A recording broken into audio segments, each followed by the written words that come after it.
En el nombre del Padre, y del Hijo, y del Espíritu Santo. Amén. Sopla en mí, Espíritu Santo, para que yo sea santo y mis pensamientos sean santos.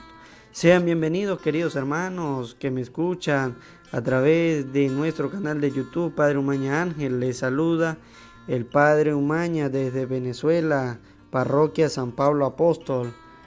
Feliz día para todos.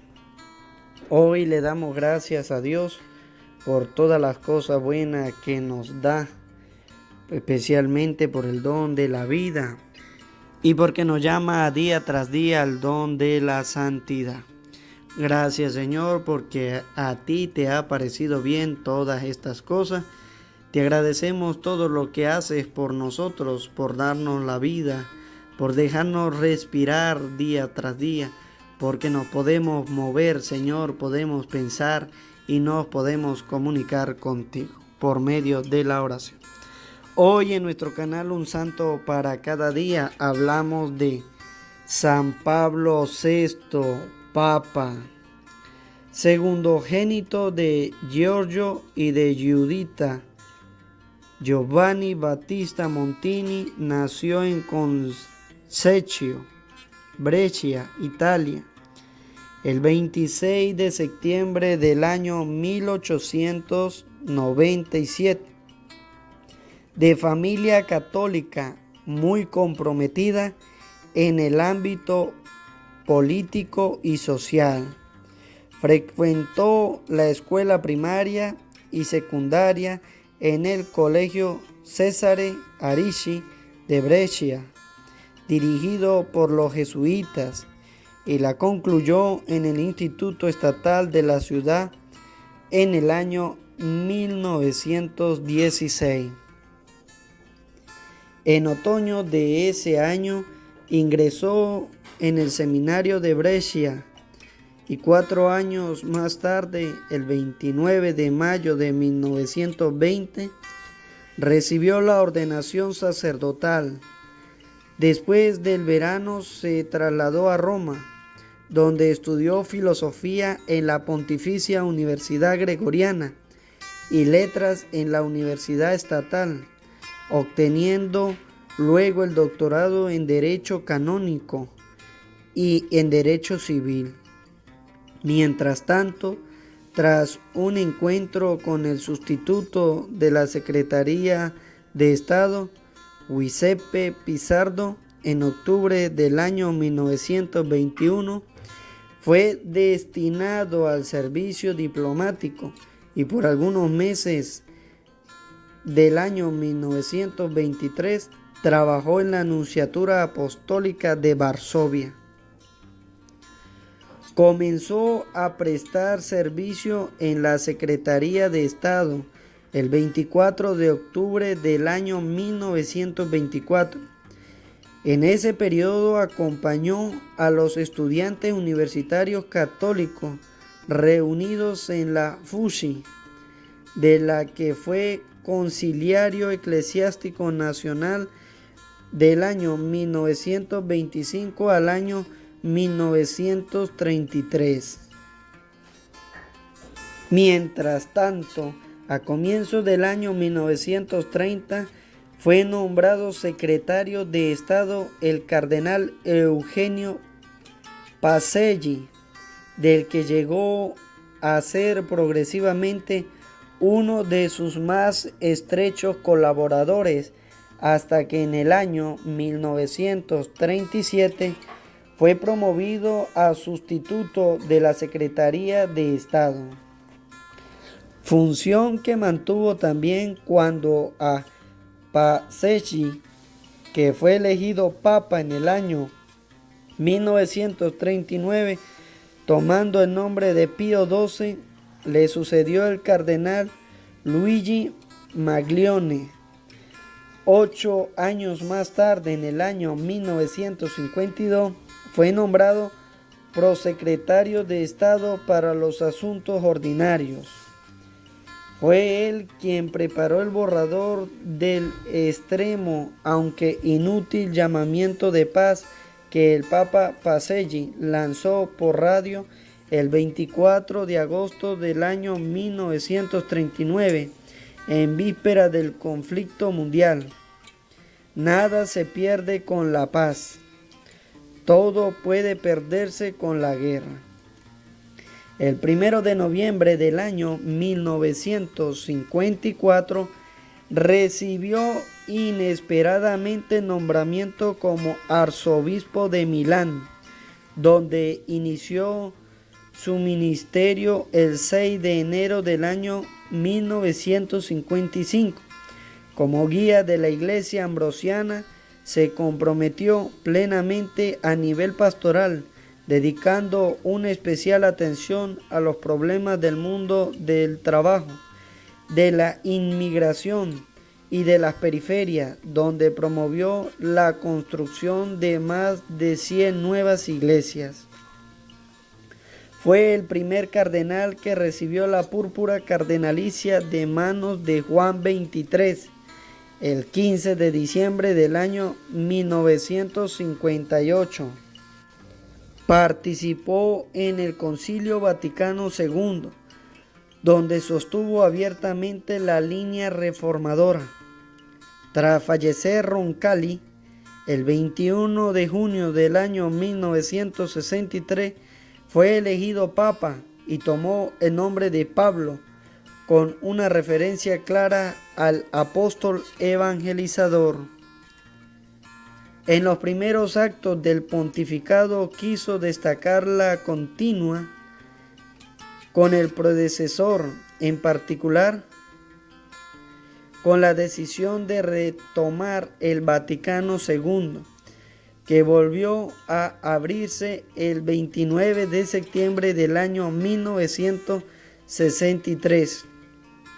Condujo los trabajos conciliares con atenta mediación, favoreciendo y moderando la mayoría reformadora, hasta su conclusión, que tuvo lugar el 8 de diciembre del año 1965 y presidida por la mutua anulación de las excomuniones surgidas en el año 1054 entre Roma y Constantinopla. Se remonta también al periodo del concilio, los primeros 3 de los 9 viajes que durante su pontificado le llevaron a los 5 continentes. 10 fueron, en cambio, sus visitas en Italia. En el año 1964 visitó Tierra Santa y luego India. Y en el año 1965 Nueva York, donde pronunció un histórico discurso ante la Asamblea General de las Naciones Unidas. Ese mismo año inició una profunda modificación de las estructuras del gobierno central de la Iglesia, creando nuevos organismos para el diálogo con los no cristianos y los no creyentes, instituyendo el Sínodo de los Obispos, que durante su pontificado tuvo 4 asambleas ordinarias y una extraordinaria entre el año 1967 y 1977, y reformando el Santo Oficio. Su voluntad de diálogo en el seno de la Iglesia, con las diversas confesiones y religiones y con el mundo, estuvo en el centro de la primera encíclica Ecclesiam Suam del año 1964, seguida por otras 6. Entre estas hay que recordar la Populorum Progressio del año 1967 sobre el desarrollo de los pueblos y la Humane Vitae del año 1968, dedicada a las cuestiones de los métodos para el control de la natalidad, que suscitó numerosas polémicas, incluso en ambientes católicos. Otros documentos significativos del pontificado son la Carta Apostólica Octogésima Adveniens del año 1971 para el pluralismo del compromiso político y social de los católicos, y la exhortación apostólica Evangelii Nunciandi del año 1975 sobre la evangelización del mundo contemporáneo, comprometido en la no fácil tarea de aplicar las indicaciones del concilio, aceleró el diálogo ecuménico a través de encuentros e iniciativas importantes. El impulso innovador y renovador en el ámbito del gobierno de la Iglesia se tradujo luego en la reforma de la Curia en el año 1967, de la Corte Pontificia en el año 1968 y del cónclave en el año 1970 y en el 1975. También en la liturgia realizó un paciente trabajo de mediación para favorecer la renovación pedida por el Vaticano II, sin lograr evitar las críticas de los sectores eclesiales más avanzados y la oposición de los conservadores. Con la creación de 144 purpurados, la mayor parte no italianos, en 6 consistorios, remodeló notablemente el colegio cardenalicio y acentuó su carácter de representación universal.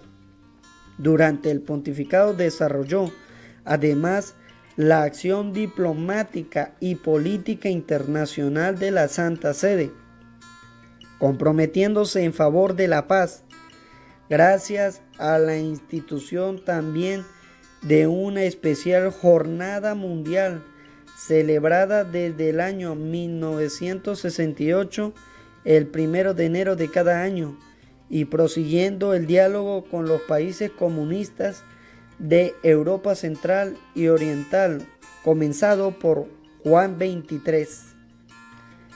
En el año 1970, con una decisión sin precedentes, declaró doctoras de la Iglesia a 2 mujeres, Santa Teresa de Ávila y Santa Catalina de Siena, y en el año 1975, tras el jubileo extraordinario que tuvo lugar en el año 1966 para la conclusión del Vaticano II y el año de la fe celebrado entre el año 1967 y 1968 con ocasión del 19º centenario del martirio de los santos Pedro y Pablo, convocó y celebró un año santo. Murió el 6 de agosto del año 1978 por la tarde en la residencia de Castel Gandolfo, casi improvisadamente, tras el funeral que se celebró el 12 en la plaza de San Pedro. Fue sepultado en la Basílica Vaticana. El 11 de mayo del año 1993 se inició en la diócesis de Roma la causa de canonización. El 9 de mayo pasado, el Papa Francisco autorizó a la Congregación para las Causas de los Santos la promulgación del decreto relativo al milagro atribuido a su intercesión.